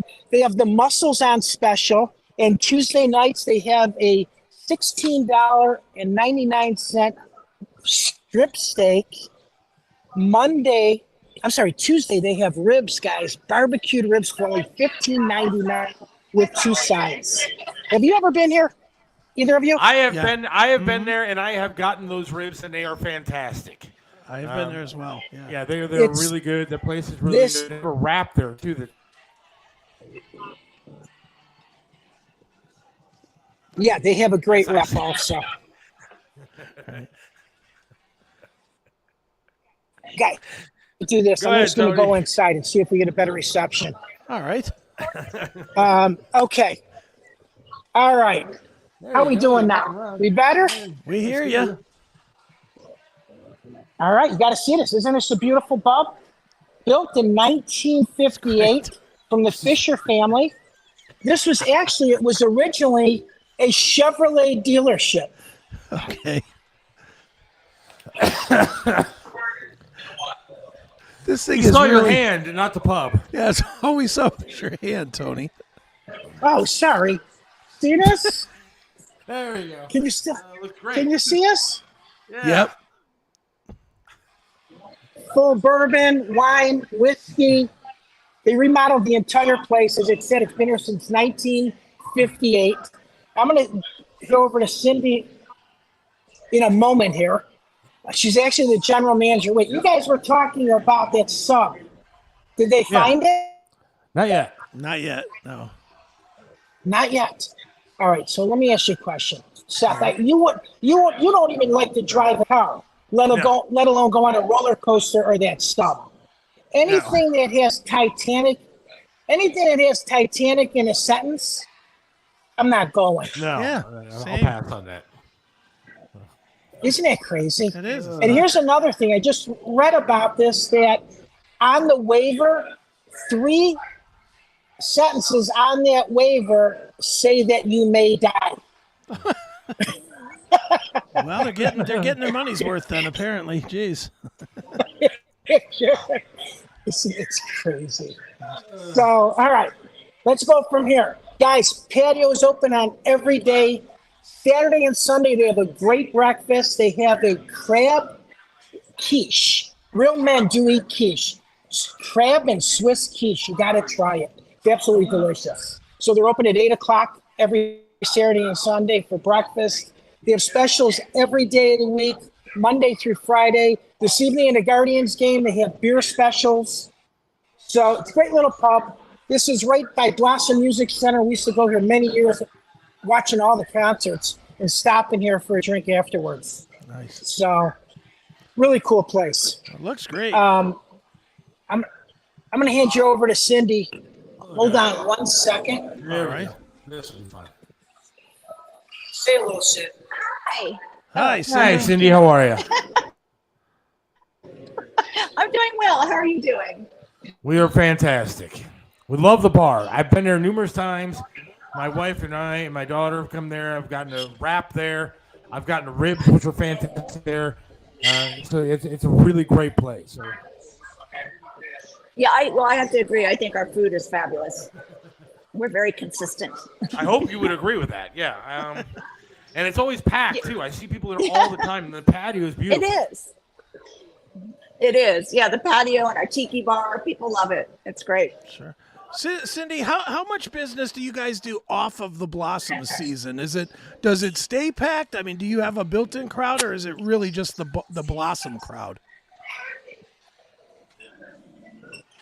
Well, summertime always busy because of the towpath and the train runs, and people are hiking and biking. We are definitely seasonally driven in some senses when Blossom's not happening. If it's raining or snowing, that does put a damper on the business.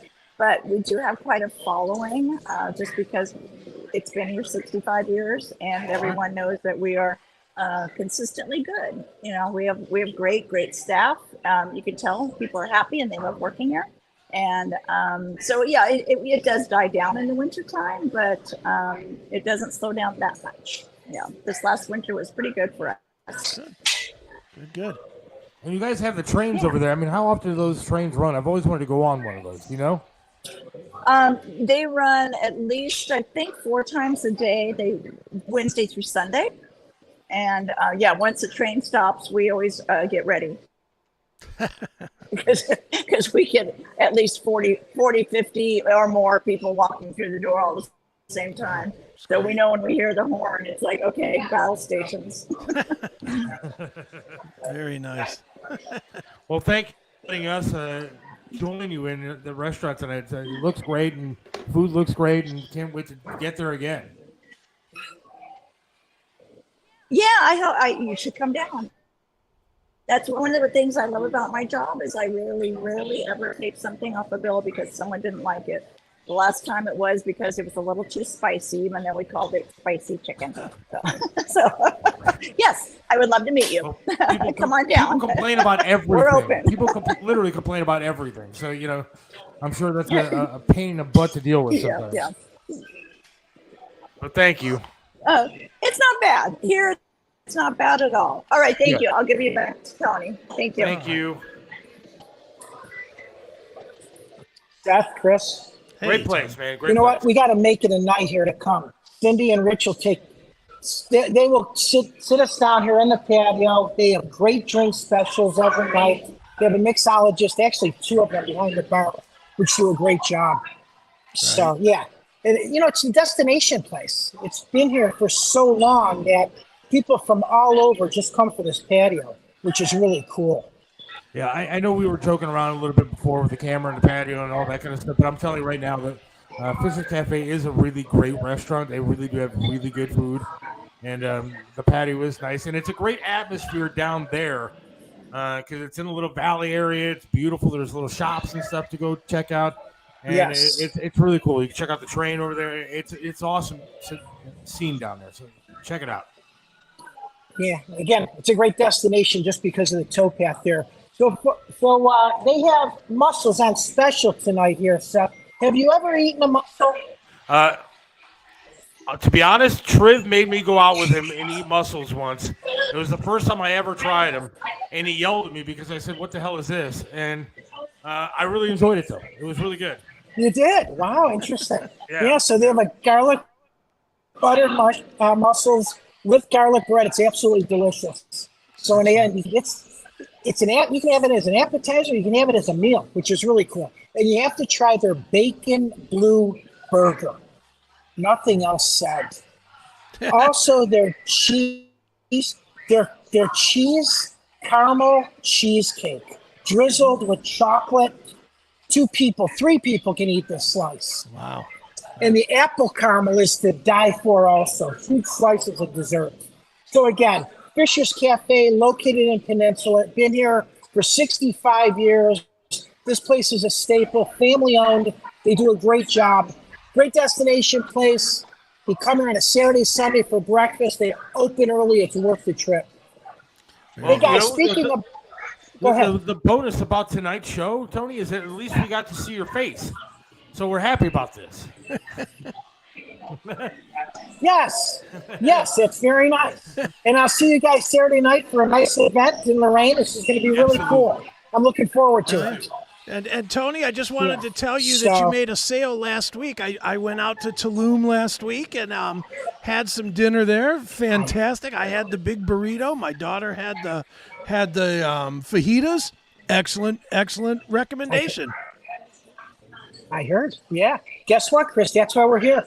And you can see, or actually you can hear me every Saturday morning at 1490 WERE Flashpoint between 10 o'clock and 11. And I talk about restaurants, which again, after the pandemic, they're needed. And now people are going out to eat a lot, which is cool. And this is everyone's livelihood. So make sure you tip well and go out to eat, go to a restaurant.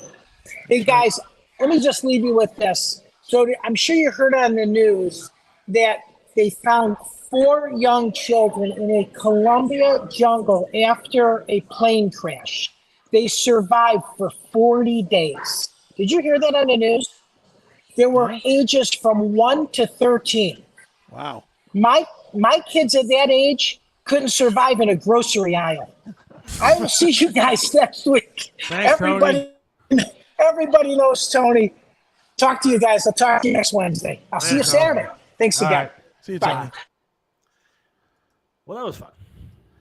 Wow. It really is a great place. I'm sure it is. I wish you got to see more of it. Yeah. But we saw Tony at least. Yeah, we saw Tony, and we saw his entire face this time. We saw his hand. And we saw his hand, which is great. I guess you liked my reaction to that. Yeah. Can you guys see it? Yeah, it looks great.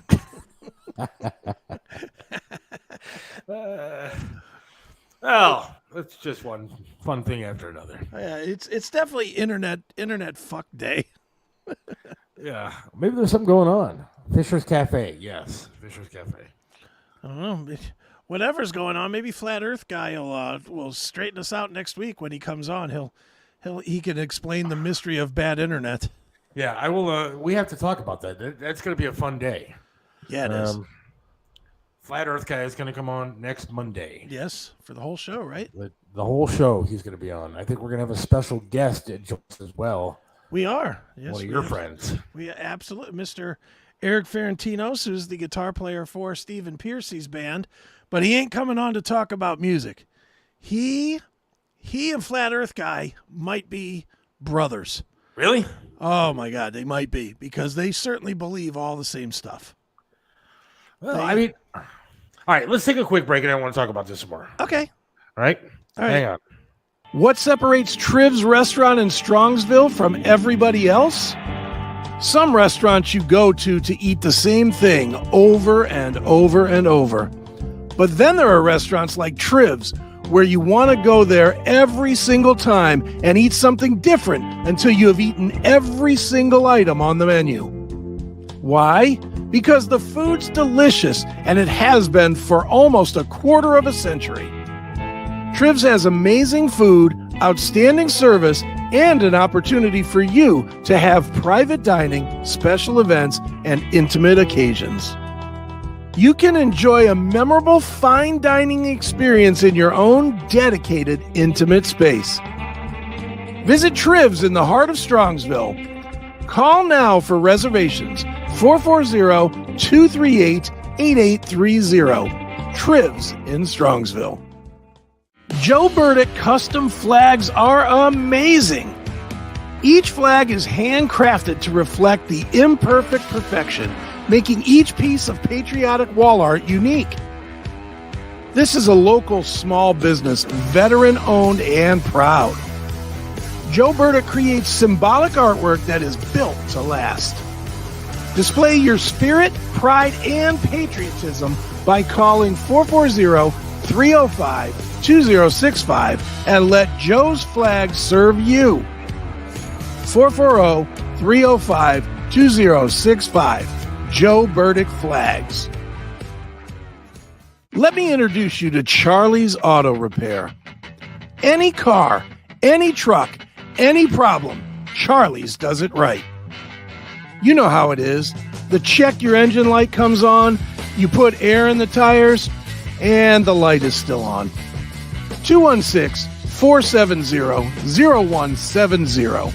That's Charlie's Auto Repair, 13728 Madison in Lakewood. Charlie can do it all, from small engine repair to fleet maintenance and system diagnostics. 216-470-0170. Charlie's Auto Repair. Let Charlie make your car great once again.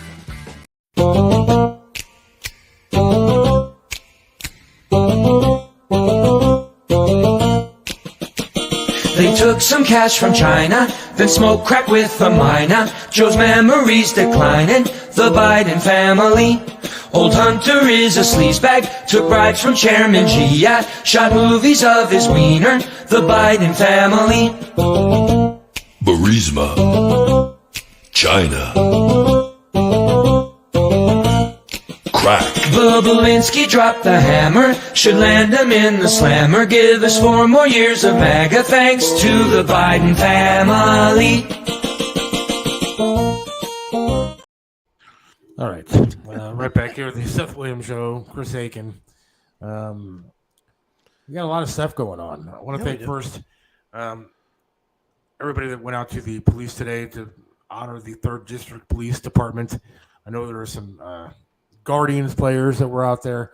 I think it went pretty well. I know that the police were fed. They got a flag from Burdick Custom Flag, so good for them. Happy to be part of doing that. Next one I am going to be at. If I have to start walking tomorrow, I'm going to be there. Right. So thanks to people of that. Charlie, we played the Charlie's Auto Repair in Lakewood spot there. And Charlie, apparently they voted on everything last night. And it did not go in his favor. Oh, Jesus. So he's going to have a battle on his hand, I believe. Wow. That he's going to have to do a lot of work towards here. So the lawyers just made a lot of money. Yeah, and praying for Charlie because he's a good guy. He's been there for me and my family through a lot of stuff too. He actually came to the hospital and visited me when I was there and brought me a nice flower and hung out with me. And so it's sad what he's going through, and the Lakewood Mafia is hurting him. These pieces of shit, they just try to get their hooks into the little guy and squeeze him for everything they can.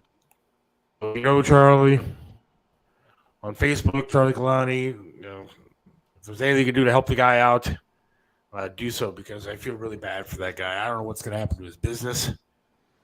And, well, whatever's going to happen is still probably years away with legal and stuff. So yeah, hopefully. I mean, hopefully it doesn't, you know.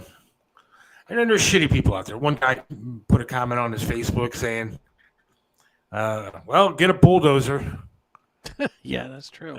I mean, well, hopefully it's one of these, you know, lemons to lemonade things, and Tremont or somewhere opens their doors to him and offers to pay his moving or whatever. You know, somebody like that guy needs to come like my direction or your direction even. Yeah. Like a Chesterland East or, you know, a Broadview Heights, something like that. I mean, there's a PNC bank that's been empty for years now. Mm-hmm. And it's got a big, huge parking lot. Yeah, take a bulldozer to that and put his shop in a place that he might be appreciated.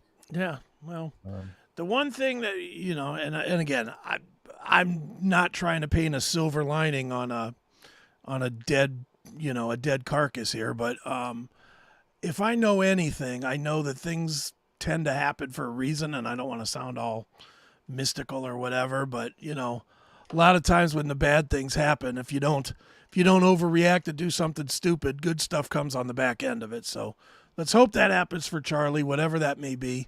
you know, if I know anything about these businesses, they like to, or these cities, they like to have businesses that make money and put taxes into their pockets. So, well, see, that's what bothers me about this whole thing. You know, there's other mechanic shops or garages out in Lakewood. I mean, he's not the only one.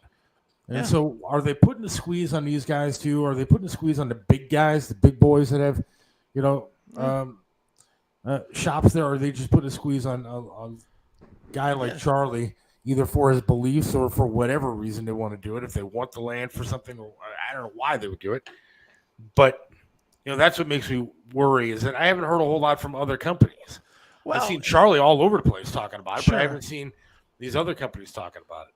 Well, Charlie said, on our interview on Monday, he said that the other companies are going along with it because they've already been given the wink and the nod that they won't be, you know, on the chopping block. The problem I have with them is, why would you believe them? Right. If they'll come after Charlie, they'll come after you too. They will absolutely take you down once they take Charlie out. Hey, it's sad. It is. It's disgusting. It's not sad. It's disgusting. Because it's as Charlie said, it's a clear violation of the 14th Amendment, and it's a clear violation of what we do as people. What we do as people is we work. We try to build businesses, and we try to make money for our family. I mean, I don't know Charlie from anybody. You know him better than I do, but I'm gonna throw a dart at a dartboard here and say Charlie's not a billionaire. Yeah, no. So if Charlie's not a billionaire, why is he doing it? He's doing it because it's a family business that's been there 50 years, and it puts enough food on his table to keep his family, you know, fed and a roof over their head. Yeah, the people that work for him, I feel bad for them too. No, I mean, I think Charlie's pretty much, him and his dad are like a one-man or two-man operation, man. Yeah. I mean, it's just them busting their ass to fix all the cars.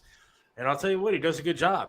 I mean, we're talking about a guy, and forget about the Triv connection, because that's not what he was about. Of course, he liked the show and everything else, and he knew me from the show. Sure. But you're talking about a guy that literally, whether it was early in the morning or super late at night, in the middle of a snowstorm, when he also does plowing for people too. Yeah. And he does plowing on the east side where he lives, on the east side of town. And he would drive from Highland Heights or wherever he lives all the way to Broadview Heights so he could dig my ass out of my old condo building. And so that he could help me just get on the road from where I was. Or if there was something wrong, he would jump my car. Whatever it was, that guy was always there when we needed him. And he would do that for a lot of people because he's just a friendly guy. Sure. And he's a hard worker. And those are the kind of people that need to succeed in life. And it's cities like Lakewood that are pieces of shit and want to move people like that out. For what? For their woke crap that they're going to put in there? Like you said, another vape store? I mean, what else do they need there? And, you know, I don't care. Charlie and his family are good people. Yeah. And I hate to see something like that happen because they do work hard. And I'd hate to see something happen to their home or anything else because of something like this. Yeah, I mean, it sucks, dude. And believe me, as somebody that owns a brick and mortar business, not one that's been in the same spot for 50 years, but mine's been there for 9. And if we had to suddenly move, dude, it's not as simple as boxing everything up and putting it in a truck and moving it across town. Right. It is a 2 to 5 year process of restarting over, of people figuring out where you are. You're going to lose. What's the next city over from Lakewood? Rocky River. Rocky River. If you move to Rocky River, what's that? 5 miles? 10 miles? I mean, it's literally on the border of Lakewood. So let's say it's 5 miles away. Half of his business he loses automatically. Half of his return business is just gone. The other half are going to be the people that call up. And he's going to say, yeah, we have a new location. It's 123 45th Street in Rocky River now. Oh, well, I'm in Lakewood, so I'm not going. So there's another quarter that you lose there. You're starting behind the 8 ball. And quite honestly, all the people in Rocky River aren't going to go there because they think you're a new business. They don't know Kalani's from anybody or Charlie's Auto Repair from anything else. So they'll think it's a brand new business, and they'll be reluctant to go there for 5 years. I mean, it's a really scary thought to have to move your business and really start over, especially after 50 freaking years. Yeah, that's terrifying to think about. I mean, I've obviously I didn't have to move my business, but I did something for 24 years that I, was, pretty stable at doing. I don't know how to do anything else. And so moving on from even something like that, it's tough to do. I can't imagine having to pick up your entire business and move it somewhere else. Yeah. And stay afloat. And, and look, I have employees too. And that's another terror on your back if you're a decent human being. I can speak for my pinball business.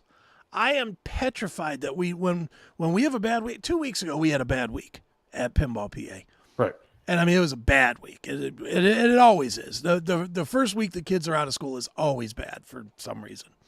But it was legendarily bad this time because it was like 75 degrees and sunny outside, perfect weather. Nobody wants to do anything inside. And I mean, for the whole week, we made about a fifth of what we normally make. I mean, it was a bad week. And my mind went immediately to, I got to pay for this guy. I got to pay this guy. I got to, right. I got to keep the electric on. I got to keep the mortgage, the mortgage lease payment going. I'm thinking about that right off the top of my head. That's before I'm even thinking about if this trend continues. This is just 1 week goes bad, and all of a sudden the 7 or 8 people that I'm responsible for, for their ability to live and to eat and to, have a roof and all that stuff, that comes screaming back into my head. Right. I'd imagine Charlie has that same exact thing right now in his head. It's terrifying, man. Yeah, it really is. And so I feel for him. Hopefully we'll catch up with him and be able to talk to him sometime soon and see what his next steps are. Well, Seth Williams Show, my wife just sent you a message. Okay. I don't know what that means. To where? Where did she send the message? Just look up in the sky. There it is. So there. I said, let me know where she sent the message, Victor. You talking about you having a bad week at the Pinball PA? Yeah. I literally just checked Cameo. Uh-huh. And nobody has yet subscribed. What?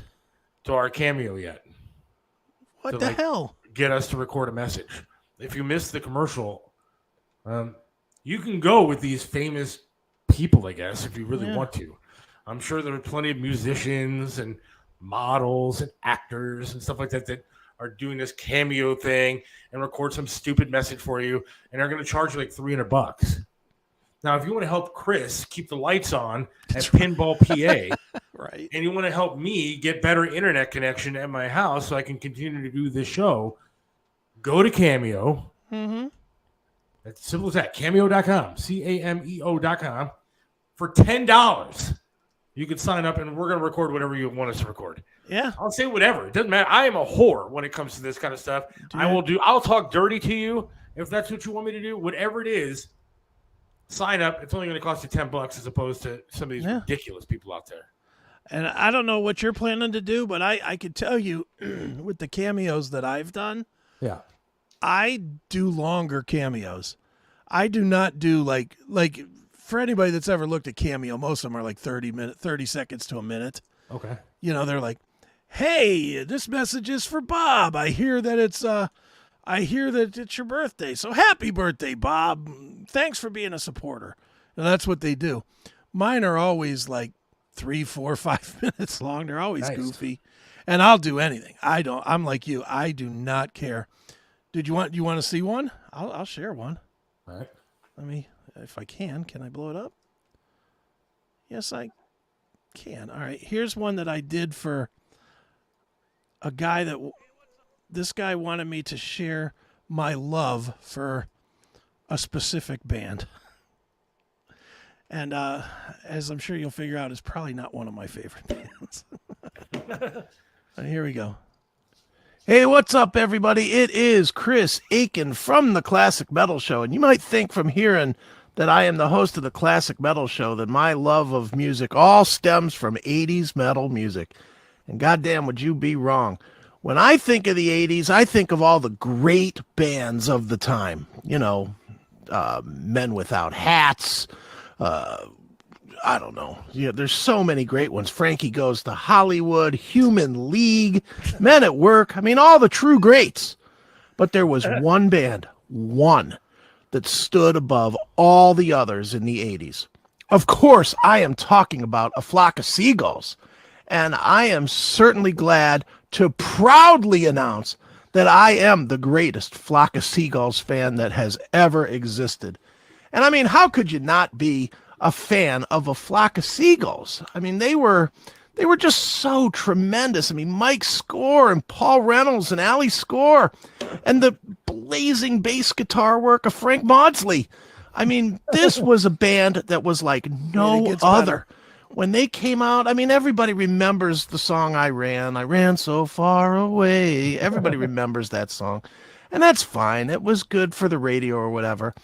But it built a legacy which still lives today.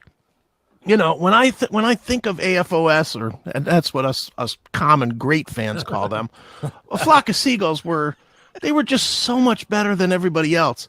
In fact, in the 80s, when AFOS was on the top of the world, I formed the first ever fan club for Flock of Seagulls. It was called AGOG, AGOGG, which stood for A Gaggle of Gay Gentlemen, which of course was just a tribute to the greatness of A Flock of Seagulls. And I'm just going to tell you, I must have played that self-titled album 10,000. All right, it goes on and on. It goes for like 4 minutes. Just 4 minutes of me selling the praises of A Flock of Seagulls. See, that's awesome, though. I love doing them. They're fun and they're funny. So that's just the start of what you can get if you go to cameo.com and look myself up or Chris up. And then also talked about it today. Still sign up for the Odyssey channel. Of course. Earlier, Victor wanted to know what you get. You get all kind of cool stuff, I guess. This video is from me driving for the first time up there to just talking rants and everything else, playing some videos that we can't play on this show. Mm-hmm. How is the video delivered? Basically, the way it gets delivered is it gets delivered through Cameo. Cameo, we record it, we upload it, and then Cameo sends you an email with it so that you have it. Seth, you're free to do whatever you want. You'll probably do it the same way I will, but Cameo always makes you do it with your phone up and down like that because it's an app type deal. Right. But I always record it in the other landscape or portrait or whatever. Yeah. One's portrait, one's landscape. I record it in the other one and then upload it and let Cameo do that. But anybody that wants it in the longer way, I'll just email it to them. You paid your $10, you can have it. Amen. And then again, $4.99 on Odyssey. Yeah. Help keep the show alive. Joe Burdick is supposed to be calling in shortly. We'll see if he does for the last couple of minutes here. Just talk about the police thing that happened today. Sure. But again, want to talk about Flat Earth Guy. Flat Earth Guy is going to be on Monday. Okay. He's going to be doing the entire show. Mm-hmm. Now, I saw some people texting in or messaging in earlier saying, the Earth is round. Blah, blah, blah. Okay, look. You can have your opinion. Yeah. All I'm asking you to do on Monday, which the last person couldn't do, is hear the guy out. Yeah. That's all we are asking you to do. I know that you'll give him a shot. I'll give him a shot. He has some interesting ideas, some interesting proof, if you will. So he'll talk about it. He's going to talk about some conspiracies, some things that, I think are going to be very cool. Absolutely. So I think it's going to be a fun show on Monday, and it's going to be 2 hours of it. Can't wait. I think he's going to have presentations, so I think it should be interesting stuff. All right, excellent. I can't wait. And I'm a non-believer, but I'm willing to be converted. I'm a half believer, so right. I'm bi-believer when it comes to. You identify as half. I identify as a half believer. I am trans believer. From Flat Earth Guy to Flag Guy. There he is. Joe Burdick himself. Hey, guy. How are you? I'm great. How are you? Good. Just wanted to have you on real quick to talk about you were at the police event today, the 3rd District Police event. Billy Morris, his smoking rock and roll food truck was there. You were there presenting a flag. I was not there because I couldn't get a ride.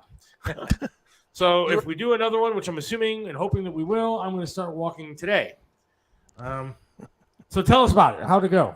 Oh my God! I'll tell you what. The turnout was great. I kept saying 3 of the Cleveland Indians were there, but I guess they're actually Guardians. We got a great tour of the 3rd District Police Department, all of the cops and the operators. What are they? The 911 operators. Everybody was so grateful. Billy killed it with the national anthem. They were just so appreciative. It was a lot of fun. Cool. Yeah, it looked like a great event. Nice weather for it. Oh yeah, the weather was great. Great turnout from everybody. It was really nice, and they were so appreciative to have us there and a couple of the baseball players just showing some love. They must have shaken our hands 5 times just because they were so appreciative. So it was a lot of fun. Do you remember who the Guardians were or no? Yeah, that's going to be a tough one. Cam something or other, Trevor something, and Will something. Well, it's a young team, so we're still trying to learn all the names. So yeah, it was a catcher and a right fielder were there. Nice. And I'm assuming that we're going to be doing more of these. I'm hoping.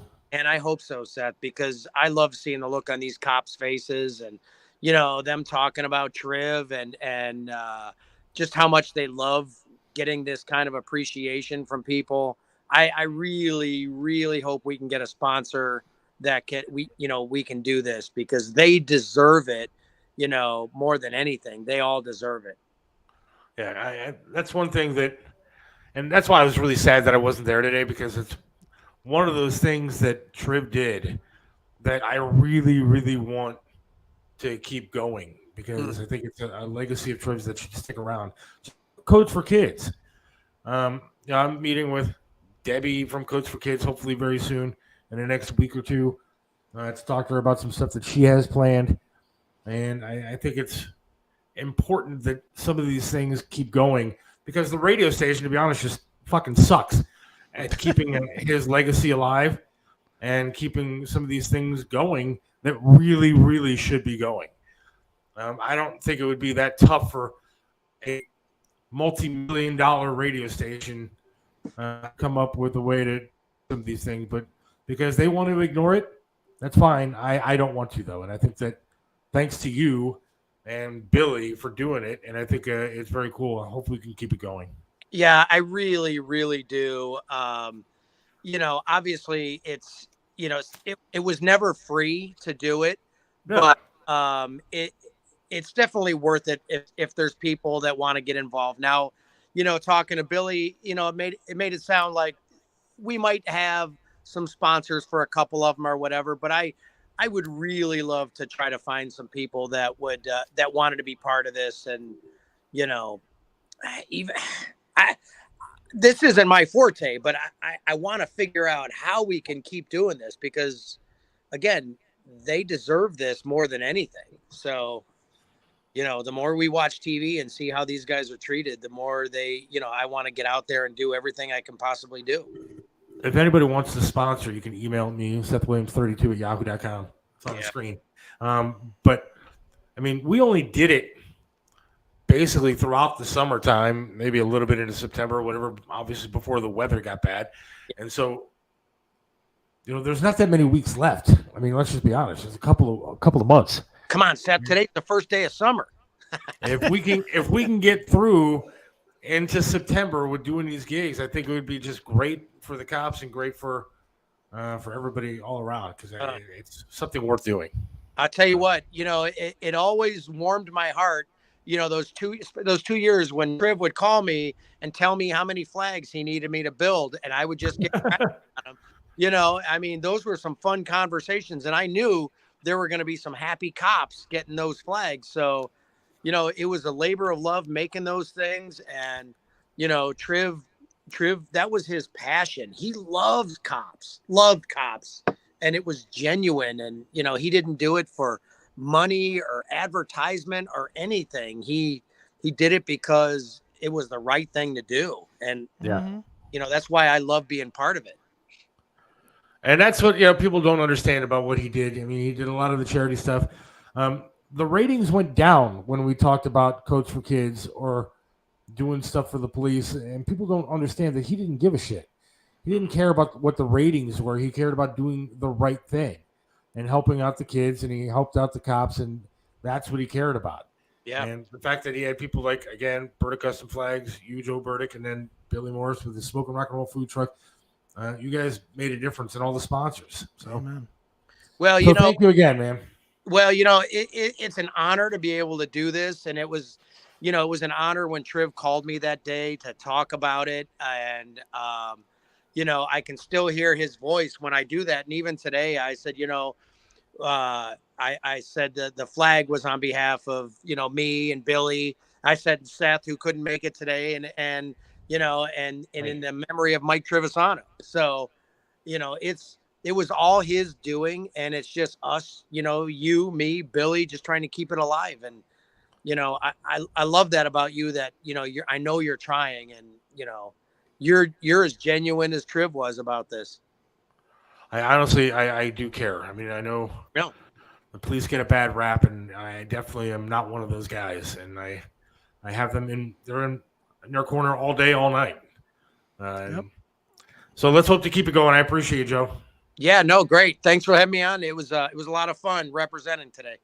Burdick Custom Flags, pick up a flag. They are awesome. So thank you again, man. Thanks. Order today. There you go. Please. All right, guys. See you, Joe. Bye. Good stuff. Yeah, there goes Joe. All right, I appreciate everybody listening today. Good time. Oh, we went right to the minute, dude. Oh, can't really at the. I gotta go make some money now. Yeah, gotta make the dough. Check out the Cameo site. Check out the Odyssey site. Check out the CMS Network, CMS TV, CMS Radio, everything. That's right. Appreciate you, Chris. Good Thank times. And I'll see you Saturday night. Yes. Saturday night, we're going to be the enforcer, bodyguard to the mafia. That's right.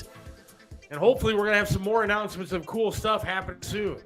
Yeah, that's just real quick. Somebody asked if we had announcements for that. We don't, because it's all being worked on behind the scenes.